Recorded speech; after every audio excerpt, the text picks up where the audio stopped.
অনেক দূরে পাহাড়ের কোল ঘেঁষে ছোট্ট একটি গ্রাম ছিল। নাম তার শ্যামলছায়া। গ্রামটি যেমন সুন্দর তেমনি তার মানুষজন। তবে এই গ্রামের আসল সৌন্দর্য ছিল এর পোশাকিরা। গ্রামের শেষ প্রান্তে বিশাল এক বটগাছকে ঘিরে গড়ে উঠেছিল পশু পাখিদের এক অদ্ভুত সংসার। সেখানে থাকত চিমটি নামের এক চঞ্চল কাঠবিড়ালি, মিঠু নামের এক টিয়া পাখি আর গজু নামের এক শান্ত হাতি। গজু যদিও বনের হাতি, কিন্তু গ্রামের মানুষ তাকে খুব ভালোবাসত। সে কখনো কারো ক্ষতি করত না। একদিন বিকেলে বনের পশু পাখিরা দেখল আকাশ কালো করে মেঘ জমেছে, বাতাস থমথমে। পুরনো বটগাছটির ডালে বসে থাকা জ্ঞানী প্যাঁচা গম্ভীর দাদু বললেন, মনে হচ্ছে আজ রাতে ভয়ানক ঝড় হবে। আমাদের ছোট্ট বন্ধুদের বাসাগুলো হয়তো টিকবে না। বটগাছের নিচে ছোট্ট গর্তে থাকত এক খরগোশছানা, নাম টুকটুকি। সে ভয়ে মায়ের বুকে কুটিসুটি মেরে বসেছিল। চিমটি কাঠবিড়ালি চিন্তিত হয়ে বলল, ঝড় এলে টুকটুকি আর টুনটুনির বাসা তো ভেঙে যাবে। আমরা কি করতে পারি? মিঠু টিয়া টানা ঝাপটে বলল, আমার কাছে একটা বুদ্ধি আছে।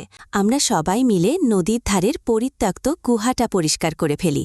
ওটা মজবুত, ঝড়ে কিচ্ছু হবে না।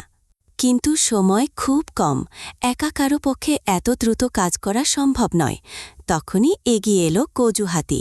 সে তার সুর নেড়ে বলল, তোমরা চিন্তা করো না, ভারী পাথর আর গাছের ডাল সরাতে আমি সাহায্য করব। শুরু হলো এক অদ্ভুত কর্মযজ্ঞ। গ্রামের মানুষেরা অবাক হয়ে দেখল বনের পশু পাখিরা সবাই মিলেমিশে কাজ করছে।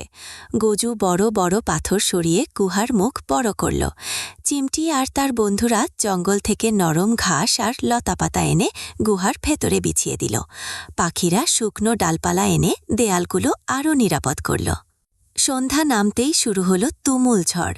বাতাস শো শো করে বইতে লাগল, সাথে মুষলধারে বৃষ্টি।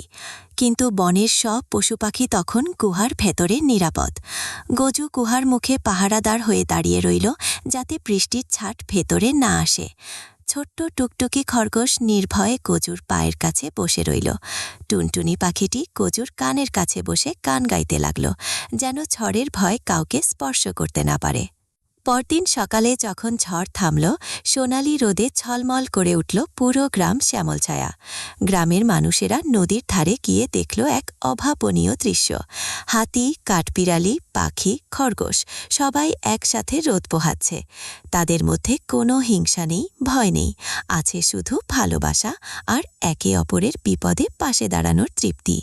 সেই থেকে শ্যামলছায়া গ্রামের মানুষ আর পশু পাখিদের মধ্যে বন্ধুত্ব আরও গভীর হল। তারা বুঝল, আকার বা শক্তিতে নয়, আসল শক্তি লুকিয়ে থাকে একতা আর ভালোবাসায়। নীতিকথা, বিপদে একে অপরের পাশে দাঁড়ালে বড় বাধাও সহজে পার হয়ে যায়।